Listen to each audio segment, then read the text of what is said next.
3 ದಶಕಗಳ ಕಾಲ ಹೋಟೆಲ್ ಉದ್ಯಮಿಯಾಗಿದ್ದ ಮಾಲೀಕರೊಬ್ಬರ ಸ್ಥಿತಿ ಸದ್ಯ ಆಳಿಗಿಂತಲೂ ಕಡೆಯಾಗಿದೆ. ಮಕ್ಕಳಿಂದ ತಿರಸ್ಕರಿಸಲ್ಪಟ್ಟಂತಹ ಈ ಹಿರಿಜೀವ ಈಗ ತನ್ನ ಬದುಕಿನ ಹಕ್ಕಿಗಾಗಿ ಹೋರಾಟವನ್ನು ಆರಂಭ ಮಾಡಿದ್ದಾರೆ. ಯಾರು ಈತ, ಏನು ಈ ಜೀವದ ನೋವು, ನೀವೇ ನೋಡಿ.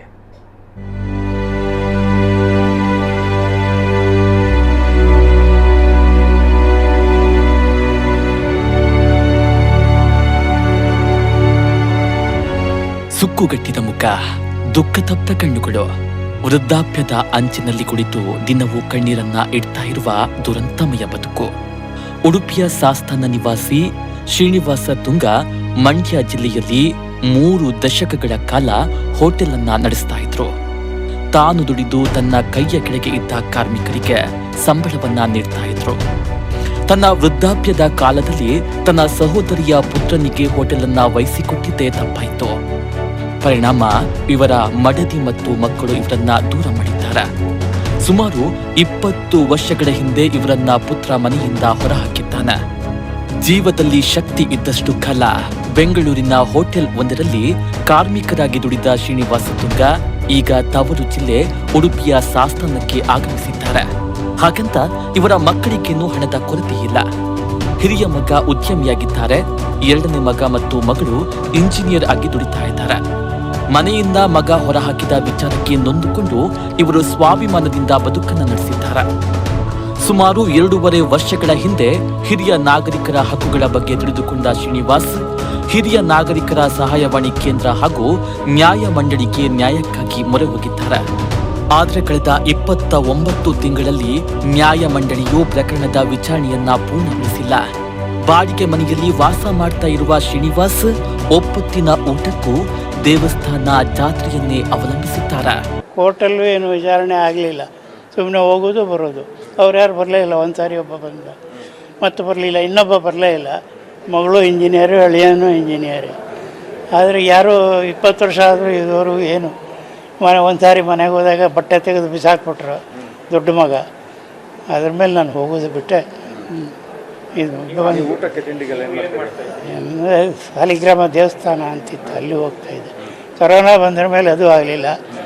ನಮ್ಮ ಇವರ ಆನಂದ್ ಕುಂದರು ಮತ್ತು ಕೋಟ ಶ್ರೀನಿವಾಸ ಪೂಜಾರಿ ಇವರೆಲ್ಲ ಸಹಾಯ ಮಾಡಿದರು.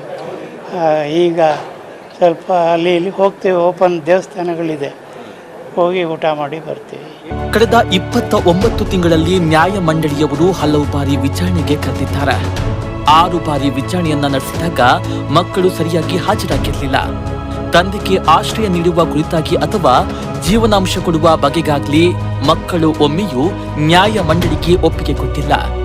ಮಕ್ಕಳು ವಿಚಾರಣೆಗೆ ಹಾಜರಾಗದೇ ಇರುವುದನ್ನ ಗಮನಿಸಿದ ನ್ಯಾಯ ಮಂಡಳಿಯು 2020ರಲ್ಲಿ ಮಂಡ್ಯ ತಹಶೀಲ್ದಾರರಿಗೆ ಪತ್ರ ಬರೆದು ವರದಿಯನ್ನ ನೀಡುವಂತೆ ಆದೇಶವನ್ನ ನೀಡಿತ್ತು. 3 ತಿಂಗಳಾದರೂ ಮಂಡ್ಯ ತಹಶೀಲ್ದಾರರಿಂದ ಯಾವುದೇ ಉತ್ತರ ಬಂದಿಲ್ಲ. ನೋಟಿಸು ನೀಡಿದ 3 ತಿಂಗಳ ಒಳಗಾಗಿ ಪ್ರಕರಣದ ವಿಚಾರಣೆ ನಡೆಸಿ ಆದೇಶ ಕೊಡಬೇಕು ಎಂದು ಹಿರಿಯ ನಾಗರಿಕರ ಸಂರಕ್ಷಣಾ ಕಾಯ್ದೆಯಲ್ಲಿ ಸ್ಪಷ್ಟವಾಗಿ ಸೂಚನೆಯನ್ನ ನೀಡಲಾಗಿದೆ. ಈ ಕುರಿತು ಬಲವಾದ ಕಾನೂನುಗಳು ಇದ್ದರೂ ಅನುಷ್ಠಾನ ಮಾತ್ರ ಆಗ್ತಾ ಇಲ್ಲ. ಸದ್ಯ ಶ್ರೀನಿವಾಸ್ ಭಿಕ್ಷೆ ಬೇಡುವ ಹಂತಕ್ಕೆ ಬಂದಿದ್ದಾರೆ. ಇದೀಗ ಉಡುಪಿಯ ಮಾನವ ಹಕ್ಕುಗಳ ರಕ್ಷಣಾ ಪ್ರತಿಷ್ಠಾನದ ಬೆಂಬಲವನ್ನ ಕೋರಿ ಬಂದಿದ್ದಾರೆ.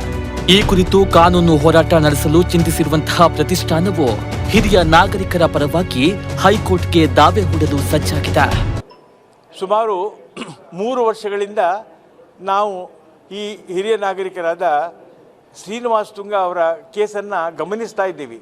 ಸಾಧಾರಣ ಒಂದು 2.5 ವರ್ಷದ ಹಿಂದೆ ಅವರಿಗೆ ನಾವು ಉಡುಪಿಯ ಹಿರಿಯ ನಾಗರಿಕರ ಸಹಾಯವಾಣಿಗೆ ನಾವು ಕಳಿಸಿದ್ದು.